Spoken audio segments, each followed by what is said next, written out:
बिस्मिल्लाहिर्रहमानिर्रहीम, अस्सलाम वालेकुम। हमारे डिजिटल प्लेटफॉर्म पे खुश आमदीद। मैं उसामा ज़ाहिद हूँ और जिस तरह से बातचीत जारी थी हमारी, गुज़श्ता वीलाग में भी हमने बात की है, लेकिन चूँकि जब तक हम मुख्तलिफ टॉपिक पे बात करते आते हैं तो इस चीज़ का निचोड़ है कि जब तक आप सियासी इस्तेहकाम नहीं लेके आते तब तक मुआशी इस्तेहकाम नहीं आ सकता।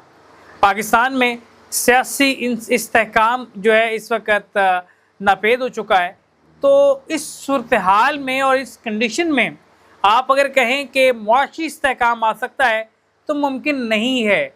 सियासी इस्तेहकाम के साथ ही मुआशी इस्तेहकाम जुड़ा होता है।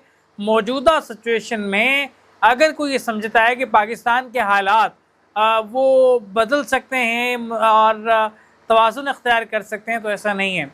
और मोहसिन नकवी साहब ने कल बयान दिया कि $1 अरब पाकिस्तान से बाहर लेके जाया गया है, जिसका कोई रिकॉर्ड मौजूद नहीं है।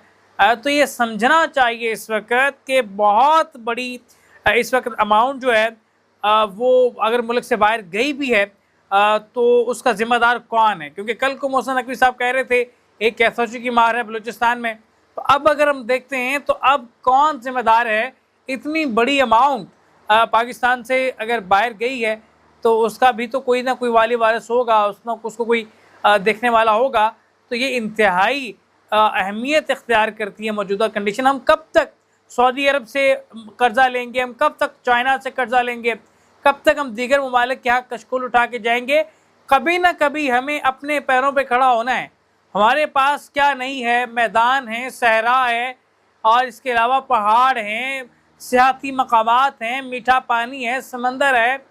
किसी एक मुल्क के पास सहरा, रेगिस्तान, पहाड़ और मैदान, समंदर मजमूई तौर पर नहीं मिलता। पाकिस्तान वाहिद है जिसके पास सब कुछ मौजूद है और हमारे पास कुछ भी नहीं है। ये कितनी बड़ी बदबख्ती है। इसका कसूरवार वही अफराद हैं जो टीवी पे आके लंबे लंबे दावे करते हैं लेकिन हकीकत कुछ भी हासिल नहीं कर पाते। ये सोचने समझने की ज़रूरत है और ये देखने की ज़रूरत है कि आखिरकार ये किस तरफ मामलात को लेके जाना चाह रहे हैं। बहरहाल ये इंतहाई अहमियत रखता है इस सारी सूरत हाल में अगर हम इसको एनालिसिस करें इसके सारे।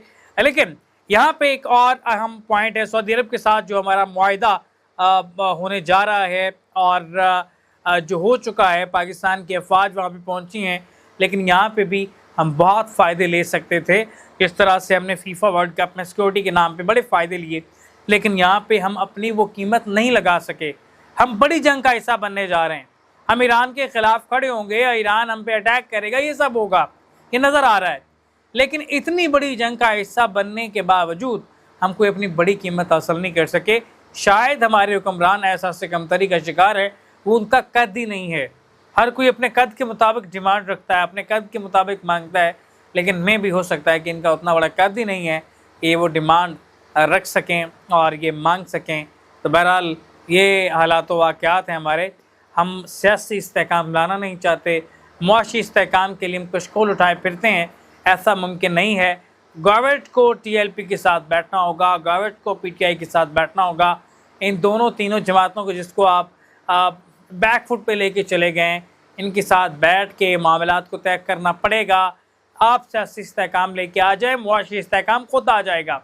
इन तमाम पॉलिटिकल पार्टीज़ को एक मेज़ पे बिठाएं और उनसे मशवरे लें, हर किसी के मशवरों को सुने, उनको फ़ौक़ियत दें। बैठे उधर तो सारे मामलात यहाँ पे सेटल होते हैं, लेकिन यहाँ पे कोई करने को तैयार नहीं है। दोबारा ट्रंप आ रहा है जी पाकिस्तान में मुज़ाकरात के लिए। मैं पीट के मर गया, मुज़ाकरात नहीं हो सकते। आप दुनियावी लिहाज से देख रहे हैं, हम अहादीस कुरान और सुन्नत की तरफ जा रहे हैं। हर चीज़ वाज़ेह है कि ये जो जंगें शुरू हो चुकी हैं ये ख़त्म होने के लिए शुरू नहीं हुई, ये जंगें बढ़ेंगी और इनका इख्तिताम बड़ा दर्दनाक है और ये बढ़ता चला जाएगा। अगर कोई शख्स ये समझता है कि ये यहाँ पे स्टॉप कर जाएगा, ऐसा नहीं है। हालात बद से बदतरीन सूरत हाल इख्तियार करेंगे और ये हालात इतने गंभीर हो जाएंगे कि आप लोग देखेंगे कि एक लग्जरी लाइफ जीने वाला इंसान तो वैसे ही डूब जाएगा और जो स्ट्रगलर्स हैं, मिडिल क्लास हमारे जैसे लोग हैं, वो इसमें हो सकता है कि सर्वाइव कर जाएं, लेकिन अपर क्लास तबका, हाई क्लास तबका जो है आने वाले हालात में सर्वाइव नहीं कर सकता। पैसा हर चीज़ नहीं है। जब खाना जंगी होती है, हालात वाक़यात बिगड़ते हैं किसी एक रियासत के, तो कौन अमीर गरीब का, कौन पैसे की वैल्यू। एक मुल्क में ऐसे हालात पैदा हुए हैं, एक बोरी नोटों की उसके बदले एक ब्रेड मिलता रहा है। आप फ्रांस काल्बन इटली का ये तारीख़ में ये मामला पेश आया। तो ये सूरत हाल ऐसी ही जानी, दुनिया के हालात बिगड़ेंगे, पाकिस्तान इससे अफेक्टेड होगा। और दोहरी नाकाबंदी इस वक्त आबनाए हरमज़ पे है, फर्नेस ऑयल नहीं आ रहा, लोड शेडिंग हो रही है। फर्नेस ऑयल होएगा तो इनके चलेंगे एनर्जी सेक्टर्स, तो लोड शेडिंग को आप बर्दाश्त कर रहे हैं।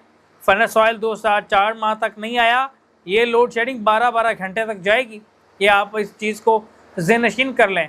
और उस सूरत हाल में जब सोलर सिस्टम हर तीसरे घर पे इंस्टॉल है, बहुत बड़ी तादाद पाकिस्तान की सोलर सिस्टम पे शिफ्ट हो चुकी है, और बहुत सारे लोग हो रहे हैं और बहुत सारे लोग होना चाहते हैं, वसाइल नहीं है।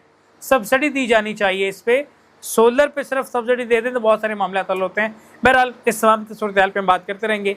अपने मेज़बान उस्मान ज़ाहिद को दीजिए इजाज़त। अल्लाह ने के बाद।